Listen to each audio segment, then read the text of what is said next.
All right, we skipped lesson 10.4 and we're skipping 10.9. I just want to do a brief overview. In 10.9, we've already done it. It's constructing inscribed and circumscribed circles. So just remember, the inscribed circle, we find the in-center. The inscribed circle is inside the triangle. To find the in-center, we construct the angle bisectors of the three angles, but we really only have to do two of the angles because this is a point of concurrency and all three lines will end up at the same point. Okay, we're going to come over here and do the same thing. I am doing this very quickly.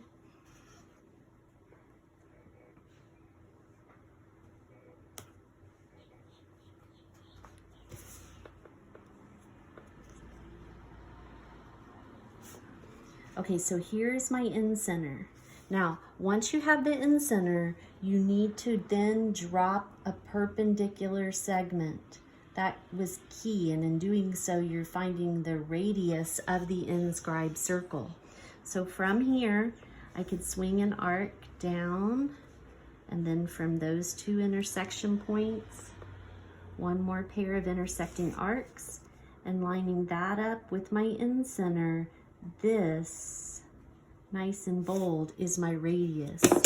Then I set my compass to the length of that radius. It's kind of small, it's kind of difficult. And then we cross our fingers and hope it's close, but we squeeze that inside of there. Okay? If we did it with an obtuse triangle, the process is 100% the same. You bisect the angle, you find the arcs, you draw the angle bisector, you bisect the angle, you find the arcs, you draw the angle bisector, and you construct the perpendicular. Okay, the circumscribed circle is outside the triangle. We have to find the circumcenter.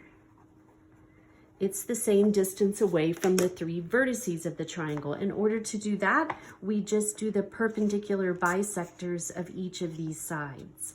So our compass needs to be greater than half the length of the side.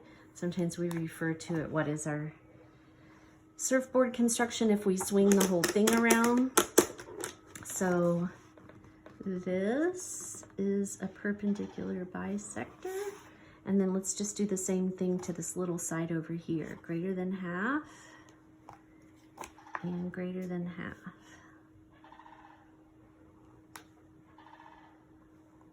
Okay.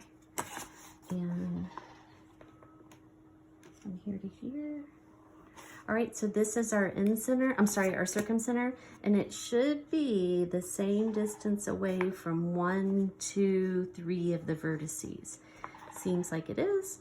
And when we swing that, there we have our circumscribed circle. So there's nothing new there. You already knew how to do that. If we go back to lesson 10.4, just in a nutshell, let me show you what it was all about, because again, this might come up in some of your test yourself questions. So if we have a circle, given a circle, I can make an awful lot of other shapes, regular polygons, so to speak. So look, let me just draw a diameter. Okay, so right now my compass is set to the length of the radius, right? If I come out here to the diameter and I keep that radius setting the same, and I just swing it around the outside of the circle,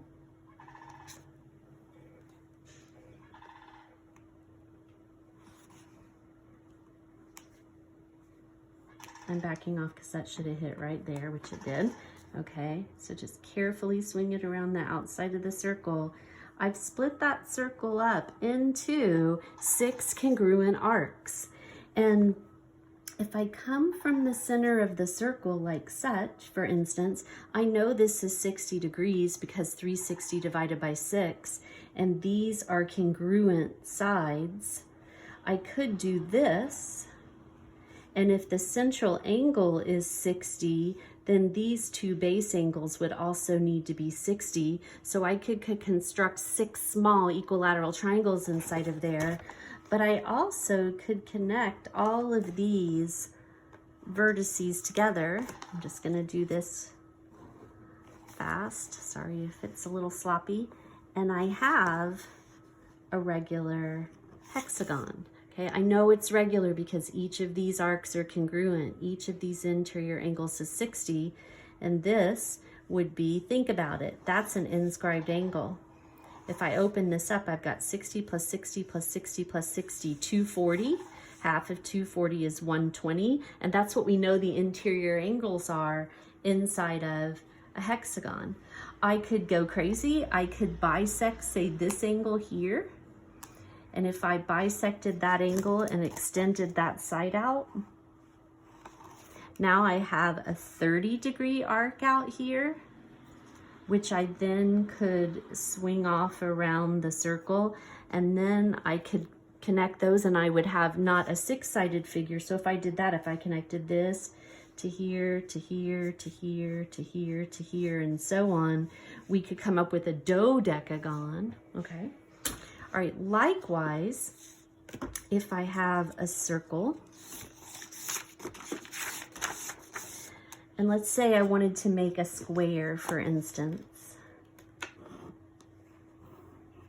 Well, what do we know about a square? We know a square is both a rhombus and a rectangle. And in a square, its diagonals are congruent and they bisect one another.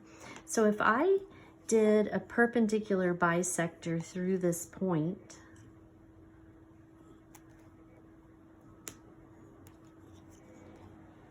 so there's an infinite number of radii in a circle, right? There are an infinite number, but I'm gonna construct that one. I know I've got a right angle here.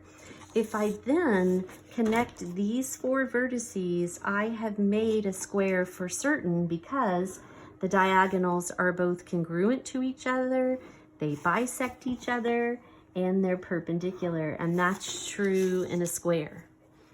I then could go back and I could do the same thing I did over here, for instance.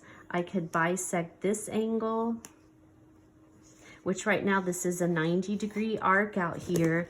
If I did that and came out like such, now if I want to tick this off all the way around the circle, instead of being split up into 4ths, it would now be divided into 8ths, and we could connect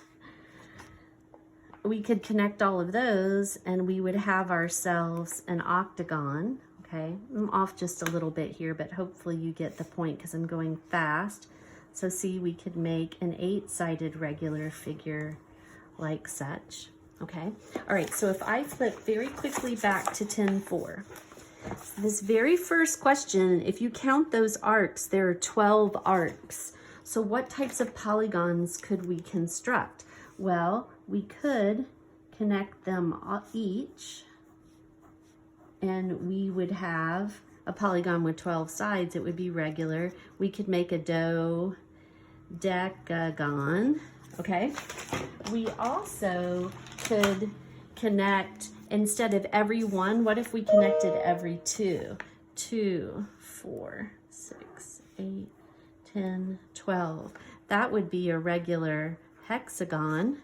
Okay, think of all the numbers that 12 is divisible by. What if we connected every 1, 2, 3? 1, 1, 2, 3, 1, 2, 3, 1, 2, 3. That's a rhombus at least, if not a square.